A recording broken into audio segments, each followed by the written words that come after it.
How's it going, y'all? Tis yet another weekend. I know I said last week was my last one. If it helps, I've also placed an Amazon order, but I'm not expecting most of those till the end of May, till the start of June for some reason, but that's fine.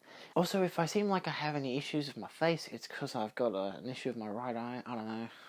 Maybe an eye infection. I'll find out today. I've got a doctor's appointment in like an hour and a half. But I got some mail in.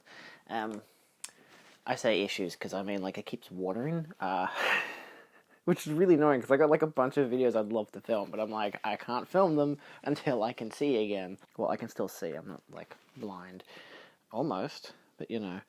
I'm working on my Come and Relax talk for the Ring series. I've just dived through the first 3 or 4 of the Japanese ones on my Arrow video set.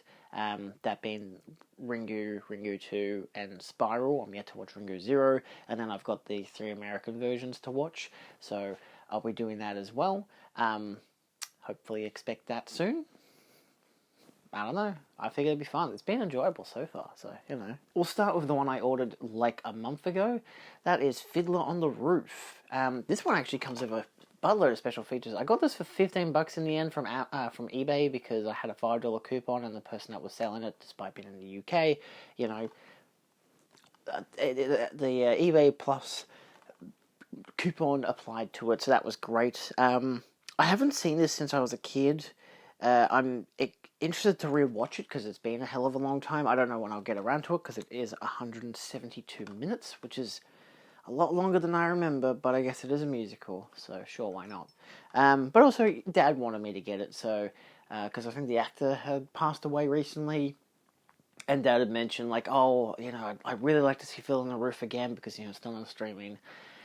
Don't you just love it when people who, like, rely on watching movies find out that it's not on streaming? So I'm like, I'm gonna get the physical media copy, and then the surprise of how many special features it comes with is really nice.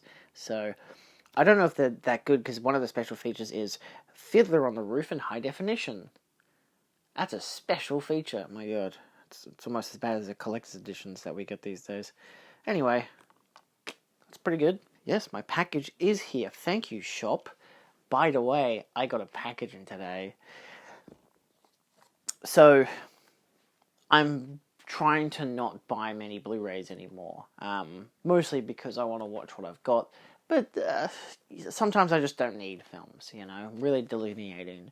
So hence why I'm ceasing as much production in this weekend. And by production, I mean the amount of value I put into the movies. So, anyway, I bought from JB because they had a sale. I'm okay to buy during sales. I want to delineate that. I'm okay to buy during sales if there's films I really want and they happen to be on sale, but some I'm still not buying. Like, I want to get Puss in Boots, but I prefer to get the 4K from the US, and it's still like $40, so I'm like, I can wait a year. They might release a Shrek pack that has every film, you know, on Blu-ray and 4K, so I could wait for that, you know. It's a really nice film. I enjoyed it, between Puss in Boots, the second one, but you know, I can wait for it to come on a better, maybe not on streaming, but you know, they're all on Netflix. But yeah, I don't know.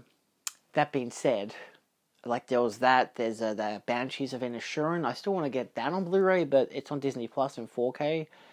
So I'm good. I watched it the one time. I'm like, I don't think I'll need to watch this for a couple more years, if at all, again. So I'm like, I don't think I'll buy it.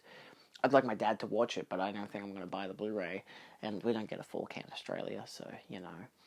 And what was the other one? Magic Mike's Last Dance, which I will probably get in a couple months' time, because I saw it in the cinemas, I enjoyed it, but I'm like, I don't care to buy it right now, and knowing that the other films I got for like $5 to $10 each, as in the first and second Magic Mike film, I'm like, I'm happy to wait for the third one, because I don't plan to rewatch it anytime soon. Even my partner, who I wanted to watch it with, she's overseas, she watched it overseas, so, you know, that made it easier.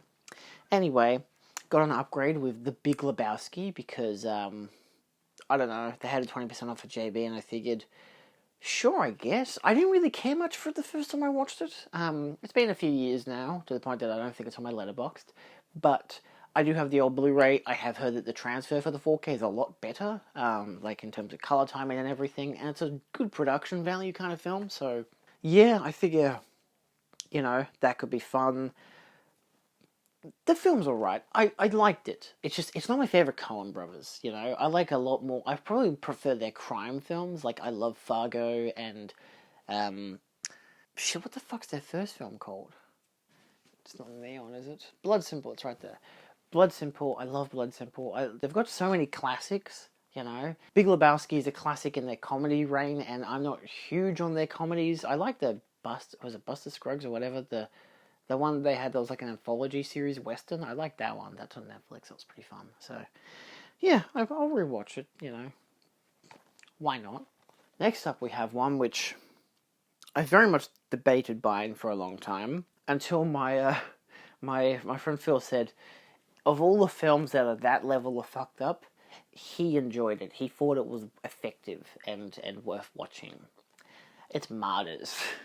I've been debating getting this for like 8 months now because they released this on Beyond Genres. I won't show you the back cover because it does have those things that YouTube doesn't like, boobies. But it does have alternate artwork on this side and on the other side as well. I'll try to not get too much glare. It does have artwork on the inside as well, but it's just someone's face. It has some disc art, so you know it's not the worst edition. The artwork is very interesting. So again, I'm not much into gore porn, torture porn kind of stuff, like where I guess it's meant to be enjoyable as the amount of pain a person goes through. It's not really my thing, and I feel like that's sometimes almost ironic because I love the Evil Dead films, but that's a different kind of pain. I don't know, that's a different kind of thing. It has a different feel, different intentions. It's not, I don't know, it doesn't feel like it's meant to be the like Saw, you know. But I've heard this one's a lot more graphic than Saw, so I don't know, I guess I'll watch it eventually. Much like Cannibal Holocaust. It's there, it's in my collection, I have the availability to watch it. We'll see how it goes. But last but not least, we have something I wanted to buy and was like debating because it was like $160 odd, and I'm like, I don't really want to. Actually, I think it's 140. On Amazon, it's 160. I don't know why. Tales of Adventure. Now, I'm still alright with buying most releases from Imprint. I'm debating their Haunting of Julia release because I haven't looked into the comparisons, but the Scream Factory's got a 4K. So it's like, do I want a big lenticular pack or just a standard Blu-ray that is a 4K scan, but it does come with like the soundtrack, which I don't know if I'd care for? Or do I want the 4K from the US? I think there's a British release 4K as well, so I think the Australian one's the only one that has the CD, plus they all have like individual special features, much like the Dead Zone, how Scream Factory has their version for better scan, but fuck all special features. But then Imprint has the worse scan, but better special features. So it's kind of annoying. But I don't know about that one yet, so either way, we got Tales of Adventure. I saw a lot of people in the Imprint group really excited to show this one off. It does look immaculate. I did get some dents on on all the back corners, but I don't really mind. It doesn't really bother me too much. There are 5 films in the set. I'm a little annoyed that it has Collection 1 in the title, but I mean, I guess they're intending to do more, which is great, I guess. I'm not big on buying box sets like this, but at the same time, Imprint usually do a nice job. I know I did do a video talking about limited edition releases and how I don't like Imprint compared to every other brand, but at the same time, when you look at Imprint as just a thing without any external force, they're not terrible. And these are all new scans. You've got, let me open it up for you. Wow, what a nice tangerine dream. Where's the little sleeve? There it is. So, on your sleeve, it does detail that you have Arabian Nights from 1942, which is a 1080p, well, they're all 1080p releases, but it's from a 2K scan from the original negative by Universal Studios. I think all of these are Universal. No, it only mentions the one, but, because some of them are Paramount and Columbia, so I guess they're not all Universal. Well, you got Arabian Nights. That's the first one. Like I said, a lot of special features there. If it'll focus, cool. It does come with inside artwork. It does have disc artwork as well, which is nice. I just pop the disc out like a doofus. So yeah, there's that. So this art's like that. Yeah, so. Desert Hawk, which has the S word on it. I don't know if people are triggered by the word slave. It is a thing. Anyway, it was a thing. This is from 1950. I think this is the second last in terms of latest release. 42, 50, 56, 45, and 57. Okay. So it's in the middle. This one's in the middle. 1080p presentation from a 2K scan of the original negative. Audio commentaries by film historian Thief Sutton, Mark Jordan Legan. Audio commentary by... There's 2 audio commentaries. This is by author Jonathan Rigby and Kevin Lands. Man in the Shadows, Jeff Chandler at Universal Featurette. So that's not bad, you know. Again, artwork's much like the disc artwork, and then you get a wallpaper spread. Always nice. Zarek, which is actually the 2-pack, which on the spine details that there are 2 films. It also comes with 1001 Nights. So it doesn't have any images, but on the back it does have prioritizes Zarek and then 1001 Nights. However, if you open up to the inside, it has both disc artwork for Zarek and 1001 Nights on the other, and it actually flips it over as well. So if you want to change the artwork, you can change the artwork, and it actually emphasizes the one that's on the front instead, which is quite interesting. These are just 2K scans from the original negative. It doesn't have any more special features, probably because it's just one disc and they didn't want to compromise it any further. Maybe they couldn't, I don't know, maybe it's one of those things where they couldn't find any special features or didn't have anyone to... I don't know, what's the creative choice there? Do you decide, you know what, we're going to make it cheaper, put this both on one disc.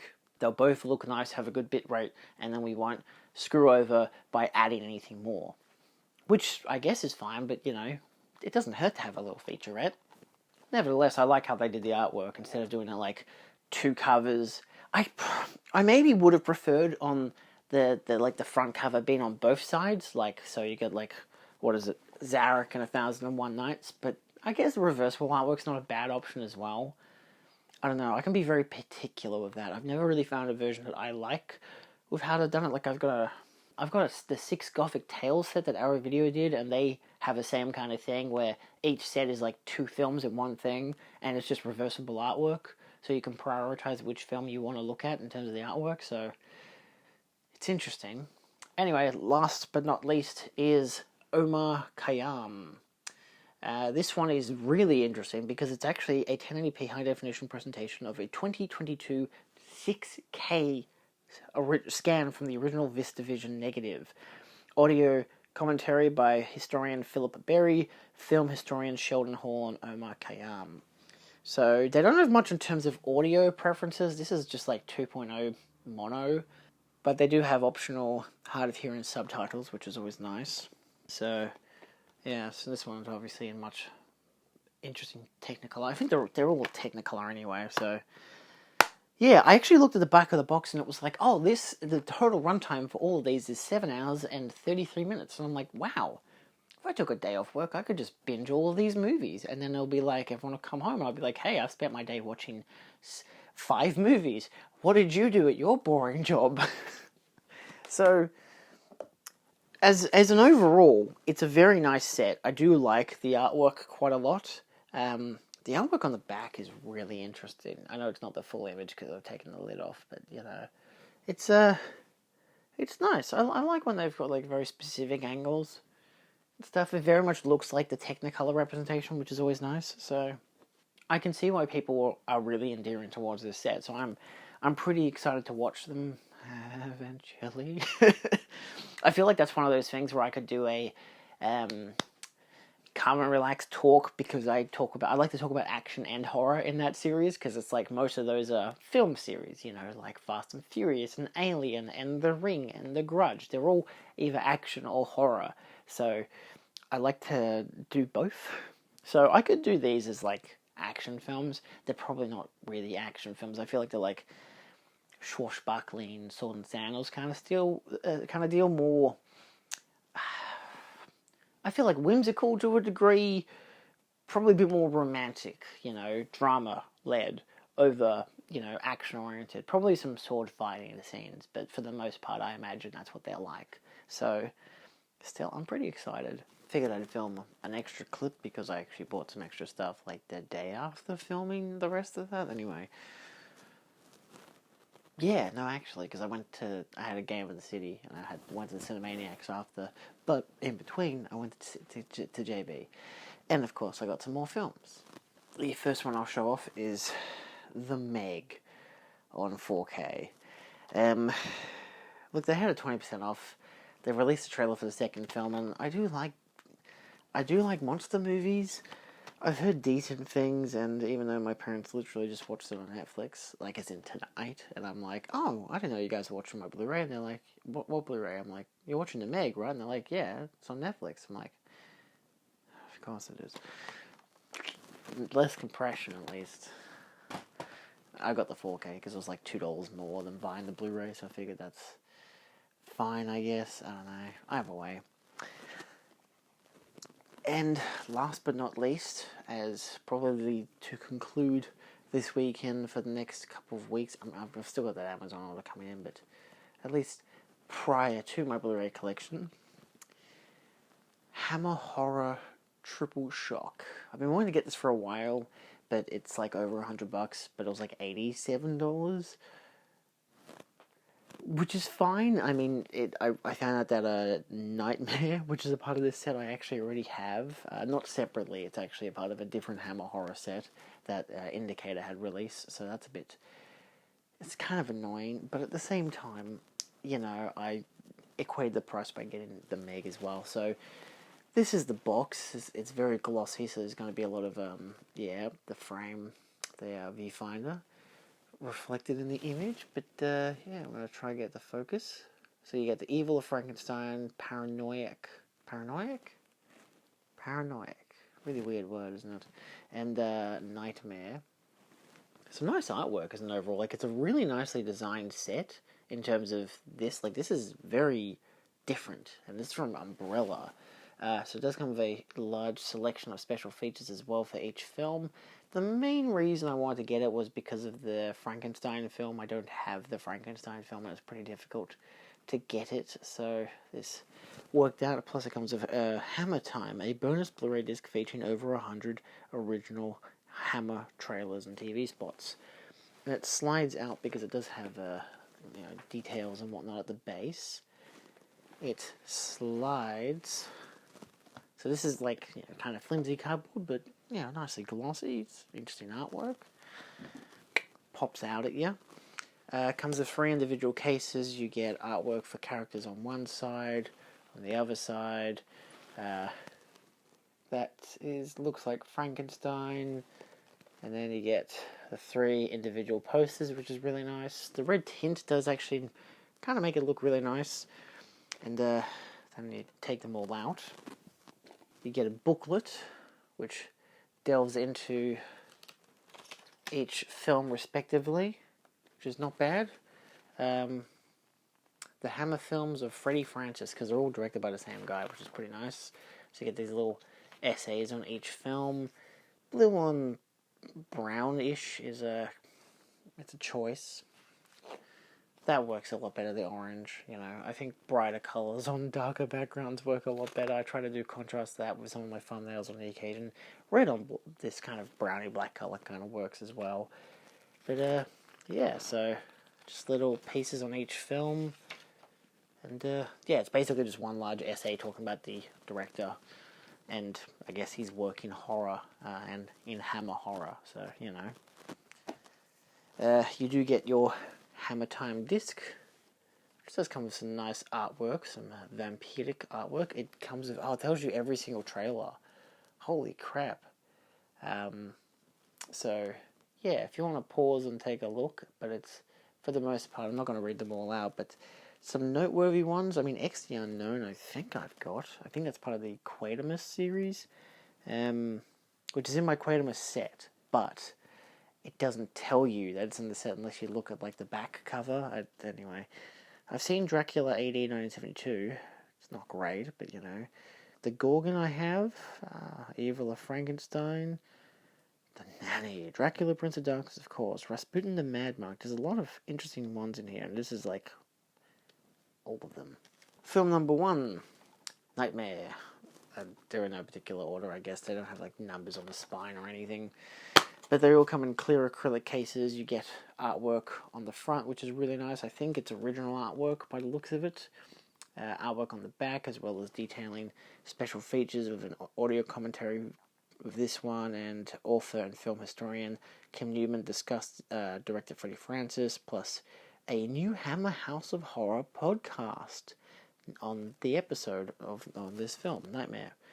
So yeah, it doesn't stipulate region code. I think it's just on the base of the box. Base of the box it says... it doesn't actually stipulate either, which is very interesting. Either way. They're not very long films, like 80 to 90 minutes each, so that's Nightmare. Good artwork. Then you get Paranoiac.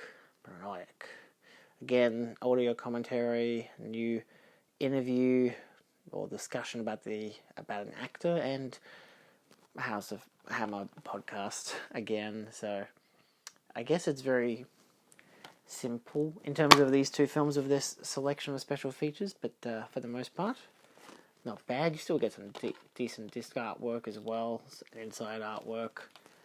So I could put these on the shelf separately, but I won't. I'll keep it in a box set. I have a small collection of Hammer horror box sets as it is, so, you know. And last but not least, The Evil of Frankenstein. This one has more special features. New audio commentary by English Gothic author Jonathan Rigby and Encyclopedia of Fantastic Film and Television editor Kevin Lyons, as well as new author and film historian Kim Newman discusses actor Peter Cushing, and of course the Hammer Horror podcast, as well as isolated music and effects, audio track, and a stills gallery, which is nice. You know, I don't really care much for stills galleries. I guess it works better on a disc than it does having like a bunch of printed images to put in here, you know. But that's not bad. Pretty decent set. Yeah, no, that's basically it, actually. That's the whole kit and caboodle. I guess I'll probably be back next week. If I'm not back next week, my order from Amazon hasn't come in yet, but we'll see how it goes. Yeah, we'll see how it goes. Anyway, if this is the last one for a while, then thanks for watching, y'all. Guess what's coming out Thursday? The collection video. It's over an hour, but I haven't done the introduction and conclusion yet to film that tomorrow. I'd film it tonight, but I'm too tired. But I've done the rest of it. Done the commentary track, cut it all together. It's juicy. It's requires repeat viewing probably for the images alone, not really for the commentary. I try to make it amusing, but yeah. Cool. Well, thanks for watching, and I'll see you on Thursday with the Blu-ray collection video. Enjoy. I'm excited because it's taken me a month and a half to work on.